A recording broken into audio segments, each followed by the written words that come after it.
Bram Stoker's Dracula, Chapter 21. Dr. Seward's Diary. October 3rd. Let me put down with exactness all that happened, as well as I can remember it, since last I made an entry. Not a detail that I can recall must be forgotten. In all calmness, I must proceed. When I came to Renfield's room, I found him lying on the floor on his left side in a glittering pool of blood. When I went to move him, it became at once apparent that he had received some terrible injuries. There seemed none of that unity of purpose between the parts of the body which marks even lethargic sanity. As the face was exposed, I could see that it was horribly bruised, as though it had been beaten against the floor. Indeed, it was from the face wounds that the pool of blood originated. The attendant who was kneeling beside the body said to me as we turned him over, "I think, sir, his back is broken. See? Both his right arm and leg and the whole side of his face are paralyzed." How could such a thing have happened puzzled the attendant beyond measure. He seemed quite bewildered, and his brows were gathered in as he said, "I can't understand the two things. He could mark his face like that by beating his own head on the floor. I saw a young woman do it once at the Eversfield Asylum before anyone could lay hands on her. And I suppose he might have broke his neck by falling out of bed if he got in an awkward kink. But for the life of me, I can't imagine how the two things occurred. If his back was broke, he couldn't beat his head. And if his face was like that before the fall out of the bed, there would be marks of it." I said to him, "Go to Dr. Van Helsing and ask him kindly come here at once. I want him without an instant's delay." The man ran off, and within a few minutes the professor, in his dressing gown and slippers, appeared. When he saw Renfield on the ground, he looked keenly at him a moment and then turned to me. I think he recognized my own thought in my eyes, for he said very quietly, manifestly for the ears of the attendant, "Ah, a sad accident. He will need very careful watching and much attention. I shall stay with you myself, but I shall first dress myself. If you will remain, I shall in a few minutes join you." The patient was now breathing stertorously, and it was easy to see that he had suffered some terrible injury. Van Helsing returned with extraordinary celerity, bearing with him a surgical case.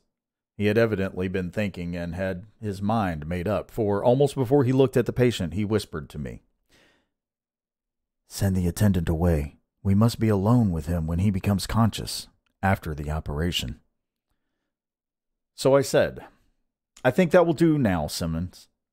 We have done all that we can at present. You had better go your round, and Dr. Van Helsing will operate.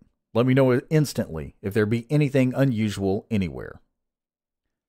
The man withdrew, and we went into a strict examination of the patient. The wounds of the face were superficial, and the real injury was a depressed fracture of the skull, extending right up through the motor area. The professor thought a moment and said, "We must reduce the pressure and get back to normal conditions, as far as can be. The rapidity of the suffusion shows the terrible nature of his injury. The whole motor area seems affected. The suffusion of the brain will increase quickly, so we must trephine at once, or it may be too late." As he was speaking, there was a soft tapping at the door. I went over and opened it, and found in the corridor without Arthur and Quincy in pajamas and slippers. The former spoke. "I heard your man call up Dr. Van Helsing and tell him of an accident, so I woke Quincy, or rather called for him, as he was not asleep. Things are moving too quickly and too strangely for sound sleep for any of us these times. I've been thinking that tomorrow night we'll not see things as they have been. We'll have to look back and forward a little more than we have done. May we come in?" I nodded and held the door open till they had entered. Then I closed it again. When Quincy saw the attitude and state of the patient and noted the horrible pool of blood on the floor, he said softly, "My God, what has happened to him? That poor, poor devil." I told him briefly and added that we expected he would recover consciousness after the operation, for a short time at all events. He went at once and sat down on the edge of the bed with Godalming beside him. We all watched in patience. "We shall wait," said Van Helsing, "just long enough to fix the best spot for trephining, so that we may most quickly and perfectly remove the blood clot, for it is evident that the hemorrhage is increasing." The minutes during which we waited passed with fearful slowness. I had a horrible sinking in my heart, and from Dr. Van Helsing's face I gathered that he felt some fear or apprehension as to what was to come. I dreaded the words that Renfield might speak. I was positively afraid to think, but the conviction of what was coming was on me, as I have read of men who have heard the death watch. The poor man's breathing came in uncertain gasps. Each instant he seemed as though he would open his eyes and speak, but then would follow a prolonged stertorous breath, and he would relapse into a more fixed insensibility. Inured as I was to sick beds and death, this suspense grew and grew upon me. I could almost hear the beating of my own heart, and the blood surging through my temples sounded like blows from a hammer. The silence finally became agonizing. I looked at my companions one after another and saw from their flushed faces and damp brows that they were enduring equal torture. There was a nervous suspense over us all, as though overhead some dread bell would peal out powerfully when we should least expect it. At last there came a time when it was evident that the patient was sinking fast. He might die at any moment. I looked up at the professor and caught his eyes fixed on mine. His face was sternly set as he spoke. There is no time to lose. His words may be worth many lives. I have been thinking so as I stood here. It may be there is a soul at stake. We shall operate just above the ear. Without another word, he made the operation. For a few moments the breathing continued to be stertorous. Then there came a breath so prolonged that it seemed as though it would tear open his chest. Suddenly his eyes opened and became fixed in a wild, helpless stare. This was continued for a few moments. Then it softened into a glad surprise, and from the lips came a sigh of relief. He moved convulsively, and as he did so, said, "I'll be quiet, doctor. Tell them to take off the strait waistcoat. I have had a terrible dream, and it has left me so weak that I cannot move. What's wrong with my face? It feels all swollen, and it smarts dreadfully." He tried to turn his head, but even with the effort, his eyes seemed to grow glassy again, so I gently put it back. Then Van Helsing said in a quiet, grave tone, "Tell us your dream, Mr. Renfield."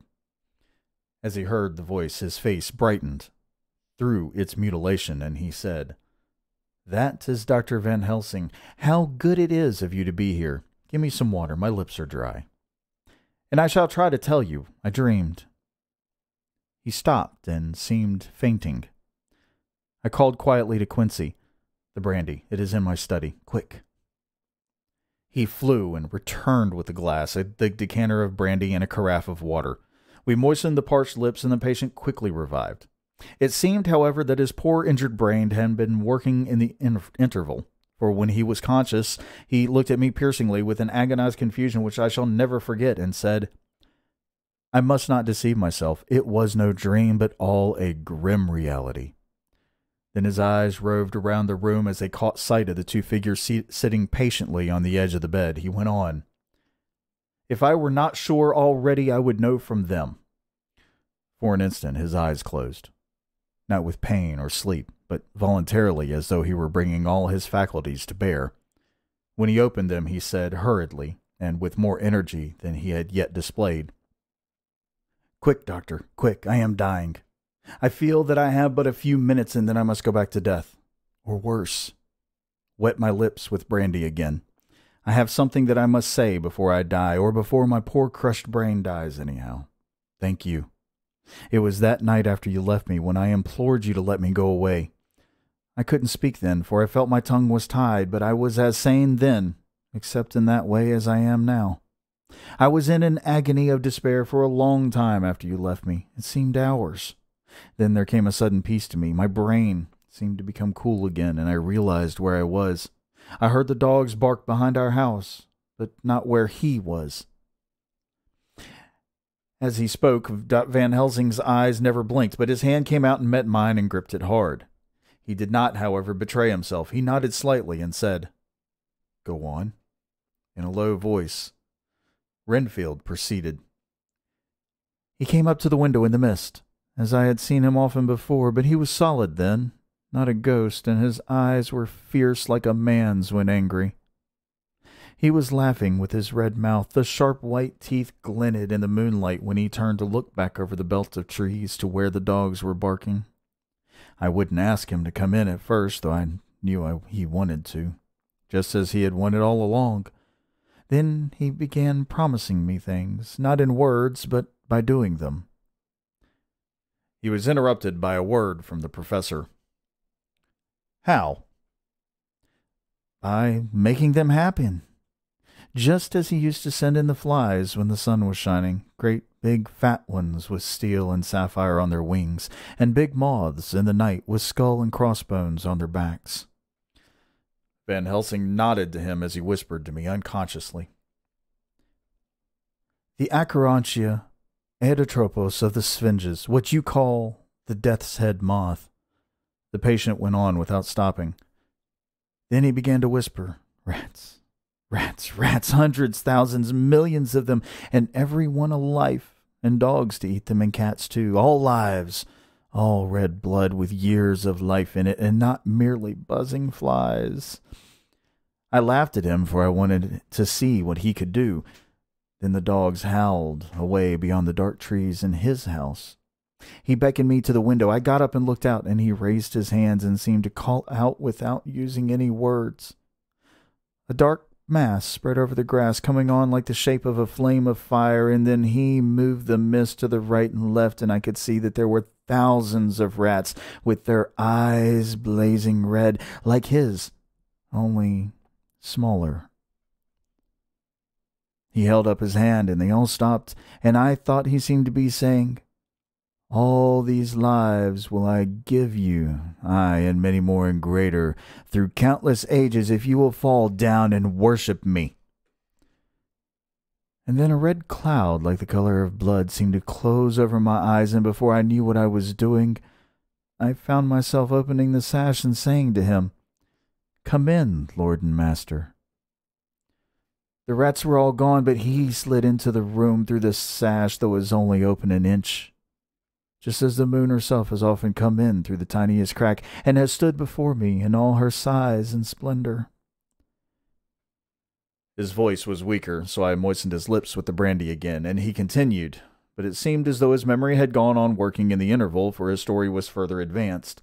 I was about to call him back to the point, but Van Helsing whispered to me, Let him go on. Do not interrupt him. He cannot go back, and maybe could not proceed at all if once he lost the thread of his thought.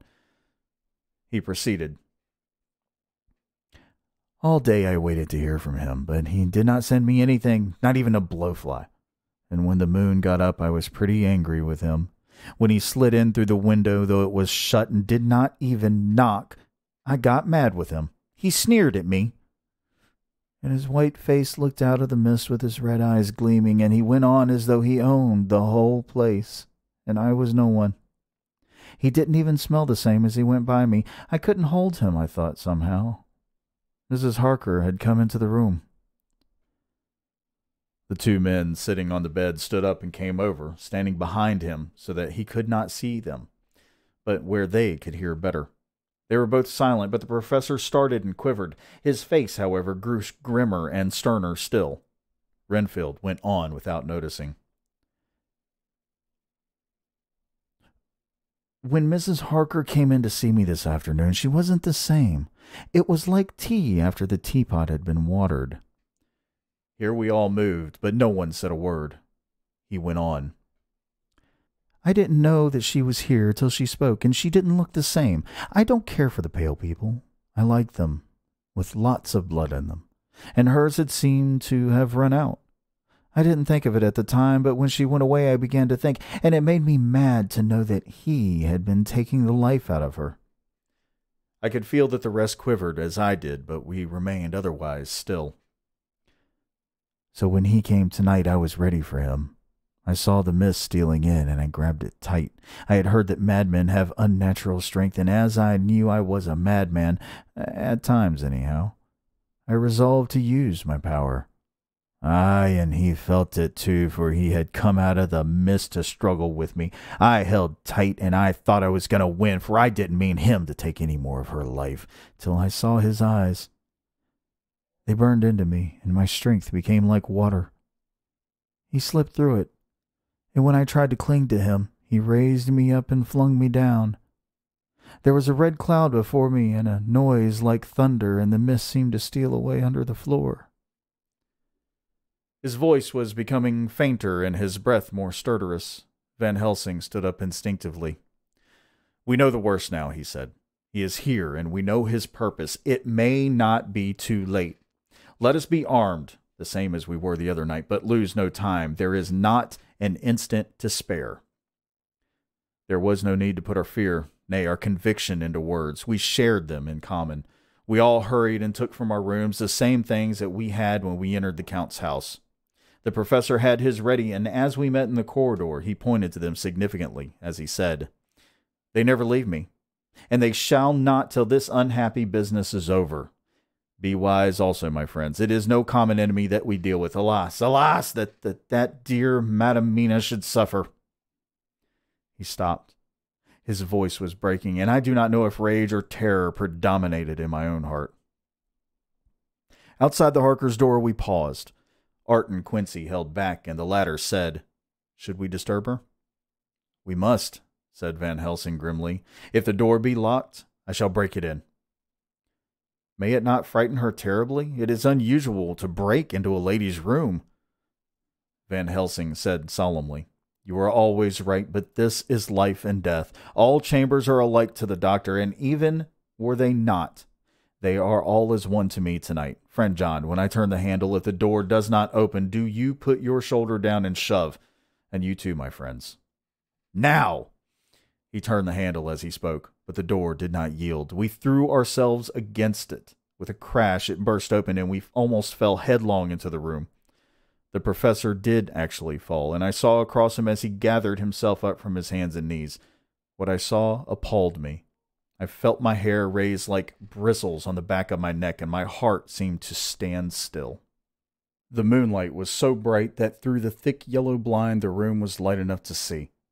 On the bed beside the window lay Jonathan Harker, his face flushed and breathing heavily, as though in a stupor. Kneeling on the near edge of the bed, facing outwards, was the white-clad figure of his wife.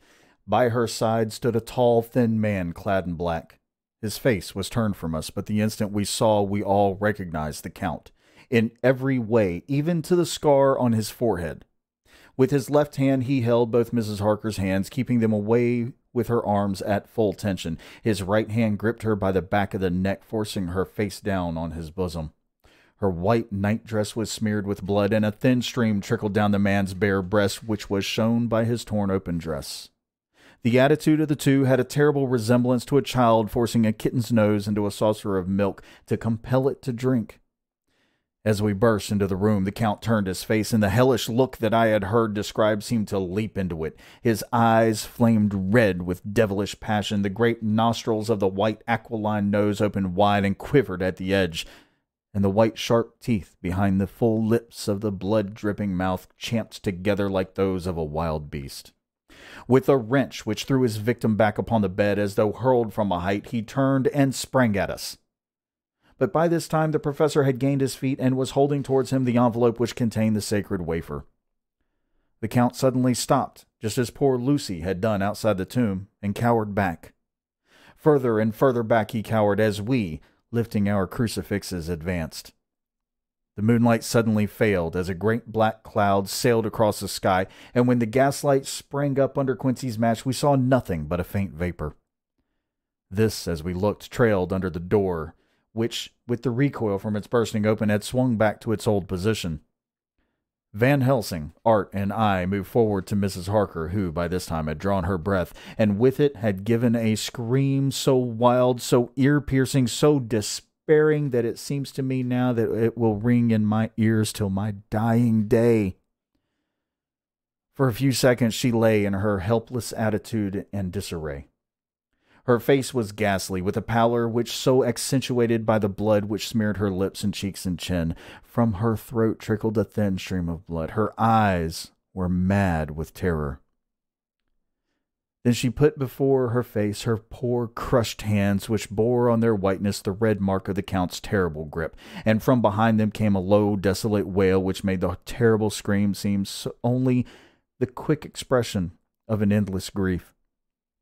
Van Helsing stepped forward and drew the coverlet gently over her body, whilst Art, after looking at her face for an instant despairingly, ran out of the room. Van Helsing whispered to me, Jonathan is in such a stupor as we know the vampire can produce. We can do nothing with poor Madame Mina for a few moments till she recovers herself. I must wake him." He dipped the end of a towel in cold water and with it began to flick him on the face, his wife all the while holding her face between her hands and sobbing in a way that was heartbreaking to hear. I raised the blind and looked out the window. There was much moonshine, and as I looked, I could see Quincy Morris run across the lawn and hide himself in the shadow of a great yew tree. It puzzled me to think why he was doing this, but at the instant I heard Harker's quick exclamation as he woke to partial consciousness and turned to the bed. On his face, as there might well be, was a look of wild amazement. He seemed dazed for a few seconds, and then full consciousness seemed to burst upon him all at once, and he started up. His wife was aroused by the quick movement and turned to him with her arms stretched out as though to embrace him. Instantly, however, she drew them in again, and putting her elbows together, held her hands before her face and shuddered until the bed beneath her shook. "In God's name, what does this mean?" Harker cried out. "Dr. Seward, Dr. Van Helsing, what is it? What has happened? What is wrong? Mina, dear, what is it? What does that blood mean? My God, has it come to this?" And raising himself to his knees, he beat his hands wildly together. "Good God, help us! Help her! Oh, help her!" With a quick movement, he jumped from bed and began to pull on his clothes, all the man in him awake at the need for instant exertion. "What has happened? Tell me about it," he cried without pausing. "Dr. Helsing, you love Mina, I know. Oh, do something to save her. It cannot have gone too far. Guard her while I look for him."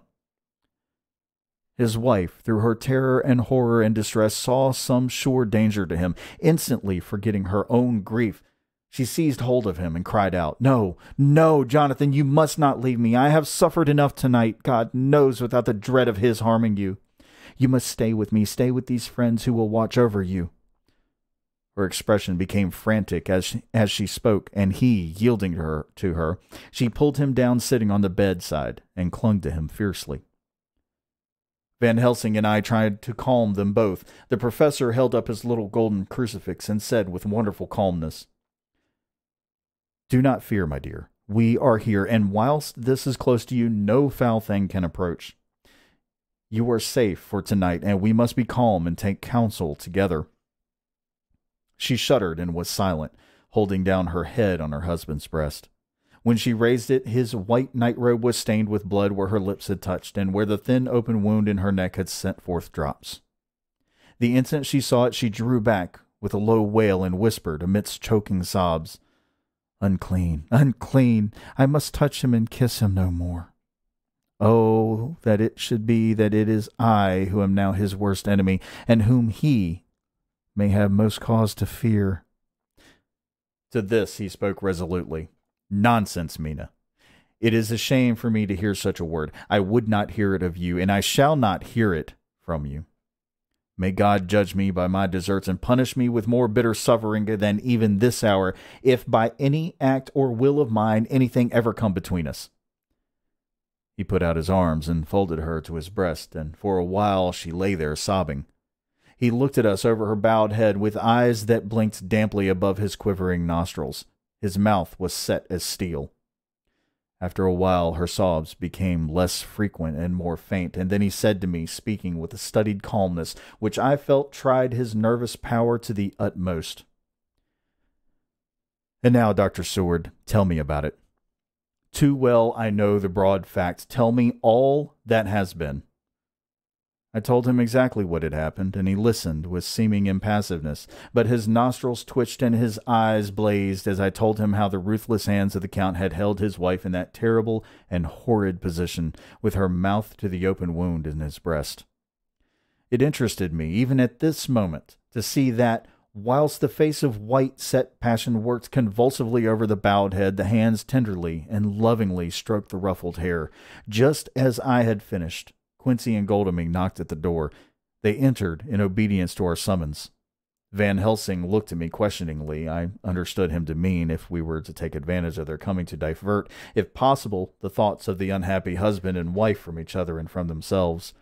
So on nodding acquiescence to him, he asked them what they had seen or done, to which Lord Godalming answered, I could not see him anywhere in the passage or in any of our rooms. I looked in the study, but though he had been there, he had gone.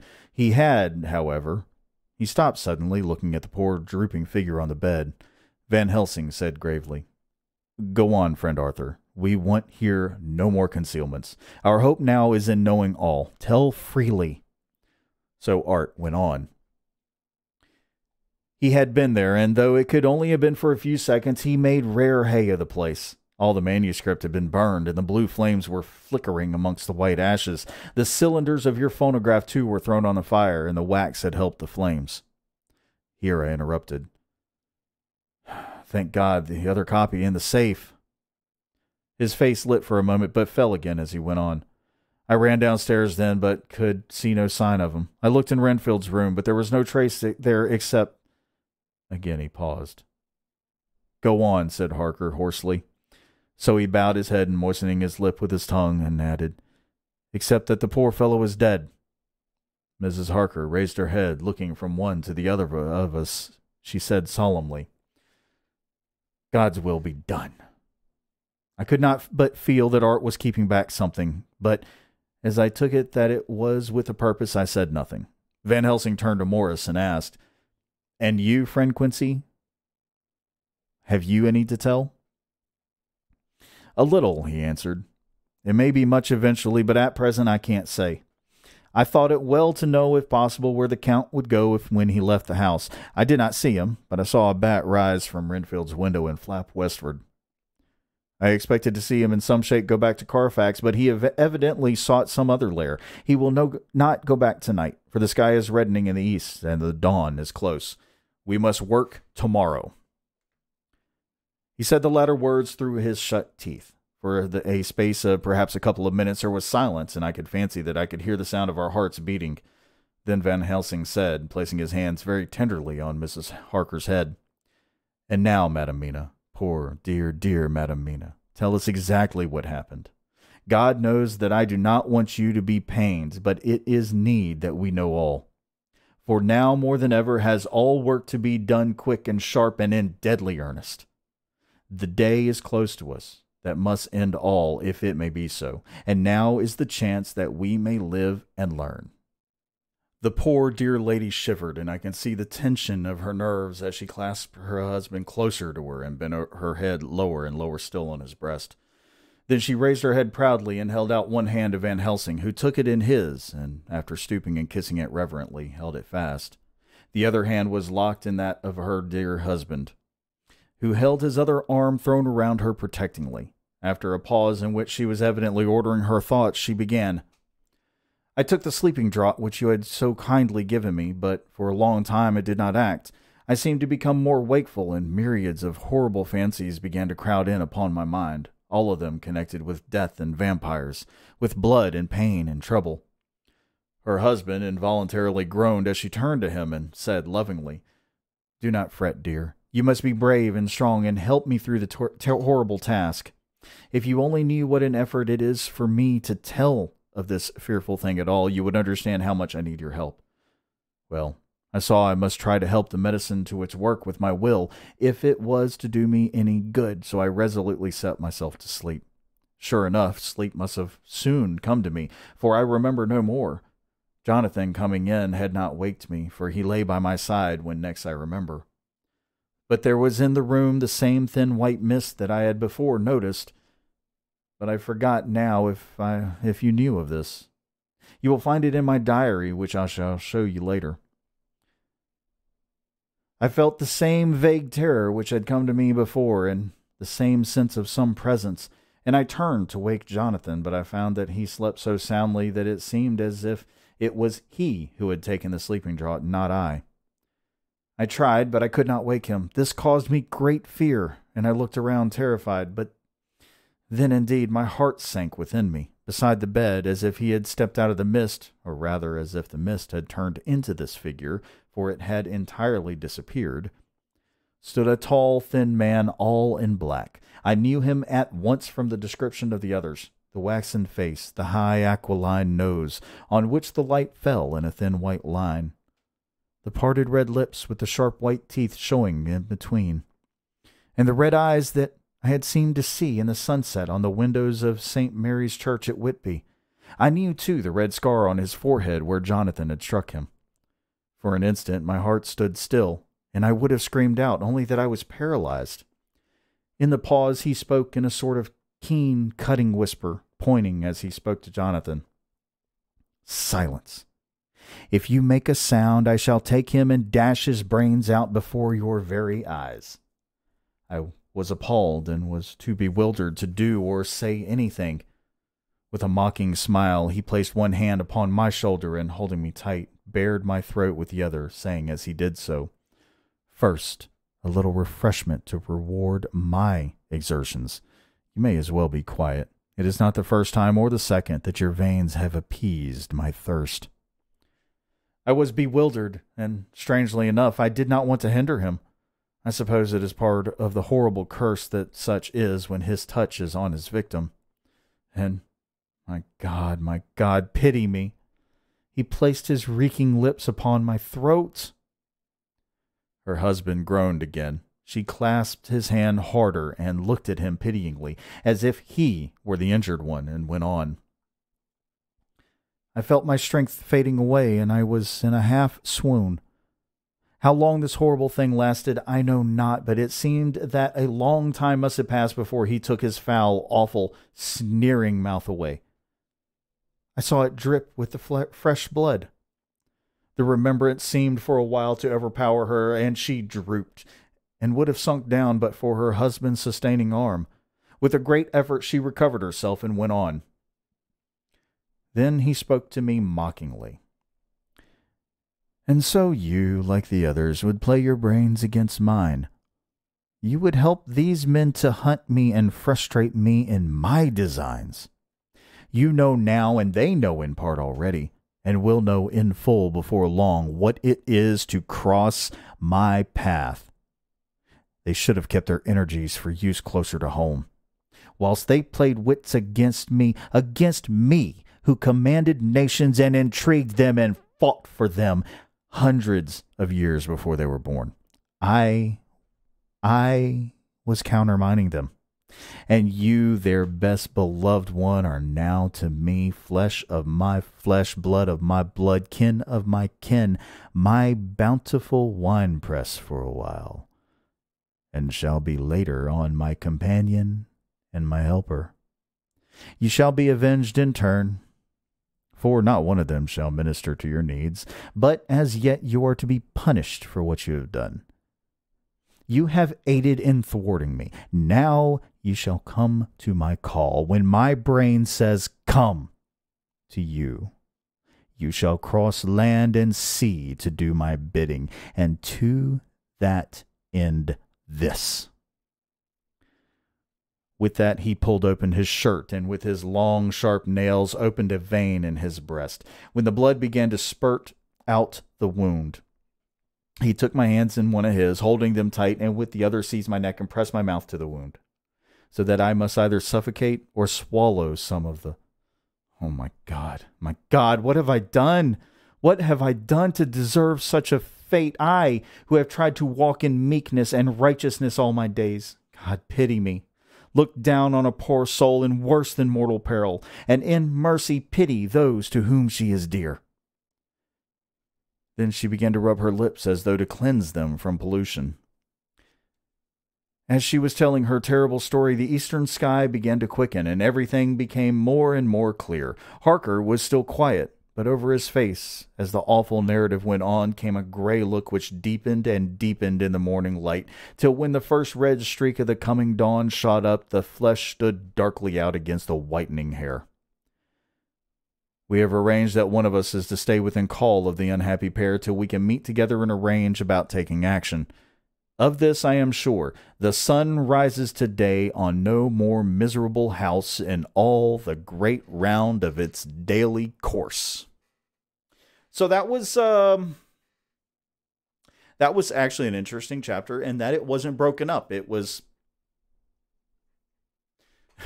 one journal entry, and I like that. You know, it reads a lot more like a novel. As I said, you know, this is actually the first time that I'm reading Bram Stoker's version of Dracula. I have read others. I did not realize that it was broken up into journal entries. Yeah, you know, hey. Anyways, I'm not going to sit here. I'm not going to talk too much. This was chapter 21. Next week it will, of course, be chapter 2, unless I have time to do it tomorrow, since tomorrow was a holiday. I do want to have this all done by Halloween, of course, and I may also go back and put all of the chapters together with very little talking in between into one video so that you can sit and listen to it or watch it, however, you know, from start to finish without jumping in between videos. My hands are moving everywhere. I'm sorry. Okay. I am going to put a clip up. Why? I don't know why I'm going to put the clip up. I really don't. No, it's not that bad. It should be running about now. Am I ready? No. We hit $2,000 on last Saturday for my Extra Life campaign for the year. That meant this. Fun times, right? Fun times. Anyways. I think some actually went up guys, my nose. Thank you for sticking with me on this. I do still need some suggestions for the next story, so please visit Project Gutenberg. Check out their top 100 list. That's usually the easiest way to do it. Look through what they have and see if there's anything that you would like to hear for next read through. Also, ideas for additional videos. I have been playing with the idea of doing streamer advice that is maybe not in the same generic vein, because I believe a lot of the streamer advice videos out there, and I have consumed a lot of them, I feel like a lot of them are just generic. So, you know, if I actually, you know, thinking about it, if I were to do a video like that, it would be very, very short, because I would tell you, I would be like this. I'd be like this. Look, consume all of it. Read everything. Listen and watch. Listen to everything. Watch every video. And then decide what's going to work best for you, because that's the only way you can really do it. You know, hey. Speaking of streaming, I do stream on Twitch Thursday night, Friday night, and Saturday nights at 8 p.m. Eastern. Please stop by. We do kind of story-based games Thursdays and Friday nights. Saturday nights are community nights, or playing with viewer nights, I should say. Also, if you want to keep up with me, you can always follow me on Twitter or join my Discord. It's always an option. Links will be down in the description. Sub button up there.